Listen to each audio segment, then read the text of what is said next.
बिस्मिल्लाहिर्रहमानिर्रहीम। आज क्योंकि 8 सितंबर वर्ल्ड फिजियोथेरेपी डे है तो मैं अपने तमाम फिजियोथेरेपिस्ट को जो पूरे ऑल ओवर द वर्ल्ड काम कर रहे हैं उनको बहुत बहुत मुबारकबाद देती हूँ।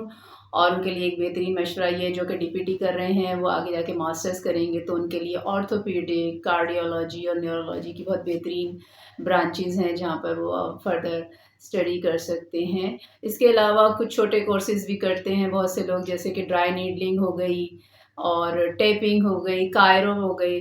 तो ये छोटे-छोटे कोर्सेज़ भी किए जा सकते हैं, बट अपने आप को मेन फिज़ियोथेरेपी के ऊपर स्टिक रखिए क्योंकि सारे पेशेंट उस वक़्त भी ठीक होते थे जब ये वाली टेक्निक्स नहीं थी। लेकिन ये कि ये टेक्निक्स अप्लाई करके भी काफ़ी बेहतरी आती है पेशेंट्स को, मैं इसको इनकार नहीं कर रही हूँ। लेकिन ये कि मेन जो अपना आपकी फ़ील्ड है, you should stick to the physiotherapy. अपना ख्याल रखें, take a good care of yourself, keep moving, keep smiling, keep alive. अल्लाह हाफ़िज़।